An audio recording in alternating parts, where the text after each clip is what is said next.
क्योंकि हम भी फार्मर फैमिली से बिलोंग करते हैं, तो वी हैव इमोशनल अटैचमेंट भी है और ड्यूटी भी है हमारी serving the humanity. In law से हर किसान मरेगा। वैसे भी घर में बैठकर भी किसान मर ही रहा है। कोरोना उसके सामने बहुत छोटी चीज़ लगने लगी है। डेमोक्रेसी अपने देश की ख़त्म हो रही है ना, वो ज़्यादा ज़रूरी है संभालना। नमस्कार, एशियाविल हिंदी में आपका स्वागत है। मैं हूं अमित भारद्वाज। शाम हो चुकी है और इस वक्त हम सिंघू बॉर्डर में हैं। हमने कई सारी बातचीत की है जो यहाँ पे आंदोलनकारी हैं उनसे भी, लेकिन इस आंदोलन को जारी रखने में एक खास वर्ग का बहुत बड़ा योगदान हमें दिख रहा है। पहले दिन से ही, जब से आंदोलन सिंघू बॉर्डर और टीकरी पे शुरू हुआ, वो है डॉक्टर्स की टीम।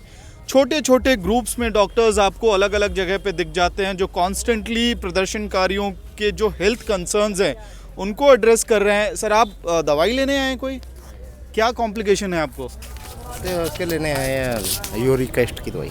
ओके, तो इस तरह से इनके जैसे ही दिन भर लोग आते रहते हैं। आइए बात करते हैं डॉक्टर्स से, जानते हैं क्या रिस्पॉन्स रहा है। आपका नाम क्या है, कहाँ से आए हैं आप लोग? डॉक्टर जसमीत, और हम आए हैं श्री गुरु रामदास अमृतसर से। और यहाँ पे हम जब से प्रोटेस्ट शुरू है 26 से यहीं पे है। 2 वैन्स आई हैं, एक आगे बॉर्डर पे है और एक यहाँ पे है, और ऑलमोस्ट 10 से 12 डॉक्टर्स की टीम है और फार्मासिस्ट भी हैं। किसी भी तरह की इमरजेंसी कुछ भी हो रहा है, ये हम अच्छी तरह से हैंडल कर पा रहे हैं उस चीज़ को। तो दिन भर में कितने सारे पेशेंट्स आपके पास आते हैं? किस तरह की कॉम्प्लिकेशंस लेके आ रहे हैं? बहुत सारे पेशेंट्स आते हैं, मतलब काउंट ही नहीं है, क्योंकि सारों को काफ़ी तरह की प्रॉब्लम्स आ रही हैं यहाँ पे। जिनकी हाइपरटेंसिव हैं उनको एक डेली डोज चाहिए होता है। शुगर के पेशेंट्स भी आ रहे हैं और BPH के पेशेंट्स भी आ रहे हैं। There are enormous number of patients और काफ़ी कुछ। आप कह रहे थे कि 1000 के आसपास पेशेंट्स आ जा रहे हैं यहाँ पे। हाँ जी सर। तो आप ये सप्लाई कैसे इंश्योर कर रहे हो मेडिसिन का, या आप लोग खुद यहाँ पे हैं? कहाँ सोते हैं, कहाँ रहते हैं? सर, जैसे ऑल्टरनेट डेज पर हमारी एम्बुलेंस आती जाती रहती है अमृतसर से, और 8-10 डॉक्टर्स की टीम होती है जो एक हफ्ते में चेंज होती है, क्योंकि थोड़ा चेंज आना है ना डॉक्टर्स के लिए। और सोने के लिए हम यहाँ पे बस के सामने तंबू वगैरह लगाए हुए हैं, और गुरुद्वारे में भी कई सो जाते हैं। और खालसा एड वालों की काफ़ी हेल्प है हमारे ऊपर, कि खालसा एड वाले ने एक बहुत बड़ा तंबू लगाया है जिस पर हम आराम से सो सकते। Yes sir, yes sir. ये थोड़ा यूनिक सिचुएशन नहीं हो गया है? आमतौर पे डॉक्टर्स हॉस्पिटल में होते हैं, ड्यूटी आवर्स ख़त्म करके घर जाते हैं। अभी आप अगर 26 तारीख से बता रहे हैं और हफ्ते हफ्ते इस ठंड में बाहर रहना पड़ रहा है, इनकन्वीनियंस नहीं हो रहा है? इनकन्वीनियंस तो हो रहा है थोड़ा बहुत, लेकिन उनके बारे में सोचा जाए जो 2 महीने से लगे हुए हैं, तो उनकी सपोर्ट के लिए हम आए हैं। उन्हें कोई प्रॉब्लम ना आ जाए, उन्हें कोई फर्स्ट एड देनी पड़े इमरजेंसी के लिए। अब यहाँ फार्मर्स हैं, वो तो 2 महीने से लगे हुए हैं। हम तो अभी फिर भी अल्टरनेट डेज पे, मतलब वीक के बाद चेंज हो जाती है ड्यूटी हमारी, तो मैंने तो करना ही पड़ेगा अब, क्योंकि हम भी फार्मर फैमिली से बिलोंग करते हैं, तो वी हैव इमोशनल अटैचमेंट भी है और ड्यूटी भी है हमारी सर्विंग द ह्यूमैनिटी। ओके, तो इनफैक्ट मैं ये सवाल पे आ ही रहा था, आप में से अगर कोई जवाब दे पाएँ कि आमतौर पे ये है कि डॉक्टर्स ड्यूटी के लिए इस तरह के सिचुएशन में आते हैं, तो आप लोग क्या ड्यूटी के लिए ही आए हैं अभी, या फिर कोई इमोशनल फैक्टर भी है जिसकी वजह से इस आंदोलन से जुड़े हैं? और मतलब क्या कोई इमोशनल फैक्टर भी है जो आपको ड्राइव कर रहा है यहाँ पे लगातार इस सिचुएशन में रहने की? सर, हमारी पंजाब में 70 to 80% फैमिलीज एग्रीकल्चर से रिलेटेड है।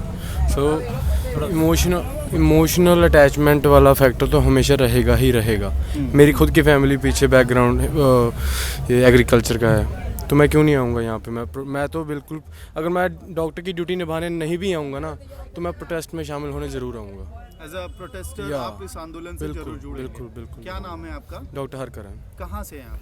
मैं संगरूर से हूँ, but I am studying in Amritsar SGRD. Sangrur वो बेल्ट भी है, दर्शकों को बता दूं, जो संगरूर मानसा ये जो पूरा इलाका है, ये पंजाब के हाईली एग्रीकल्चरल डिपेंडेंट इलाकों में से है, जहाँ पे ज़्यादातर जो लोगों की इनकम है या एम्प्लॉयमेंट है वो खेती किसानी से आती है, और इसको पंजाब का ओल्ड कॉटन बेल्ट भी कहा जाता है। एक आखिरी सवाल है आप लोगों से, जब पैंडमिक आया था, कोविड-19 आया था, तो कहीं ना कहीं डॉक्टर्स जो पब्लिक इंटरेक्शन है उससे बच रहे थे, उसको रिड्यूस कर रहे थे। PPE किट्स को लेके हमने देखा देश में कितना बड़ा क्राइसिस था, हेल्थ केयर सिस्टम पे बहुत सारे सवाल उठे, डॉक्टर्स के जेन्युइन कंसर्न्स थे। आज नवंबर दिसंबर में जब ये प्रोटेस्ट होता है, आप लोग कह रहे हैं 26-27 तारीख से आप लोग लगातार कैंप लगा रहे हैं, कोविड एक्सप्लोड कर रहा है हमारे कंट्री में, तब आपने ये चूज़ किया है कि आप एक ऐसी जगह पे रहेंगे जहाँ पे कोविड हाइजीन मिनिमम है, क्या कारण? सर बेसिकली जो पहली बात है कि कॉज देखना ना, अगर कोविड से नहीं मरेंगे तो किसान पैसों के दबकर मर जाएगा। सो कोरोना से कहीं बढ़कर है कि पैसा, है ना। कोरोना तो कैसे है कि किसी को हुआ किसी को नहीं हुआ, इन लॉस से हर किसान मरेगा।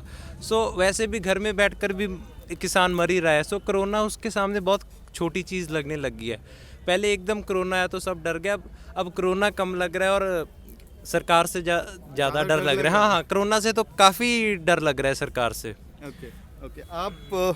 आपसे मैं जानना चाहूँगा आपकी क्या राय है कि एज अ डॉक्टर पैंडमिक में एक ऐसे इलाके में रहना जहाँ पे कोविड हाइजीन बिल्कुल मिनिमम।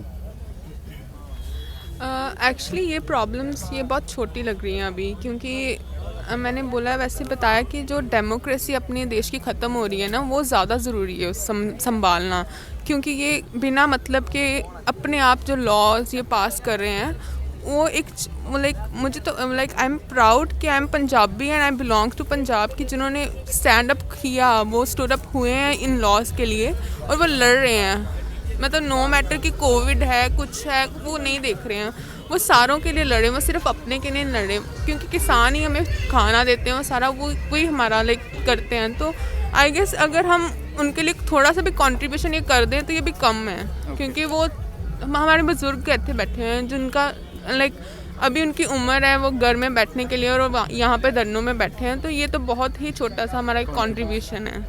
तो ये वो डॉक्टर्स हैं जो प्रदर्शनकारियों को सिंघू बॉर्डर पे हेल्प दे रहे हैं, मेडिकल हेल्प दे रहे हैं। ऐसे ही ग्रुप्स जैसे मैंने वीडियो के शुरू में बोला था टीकरी बॉर्डर पे है।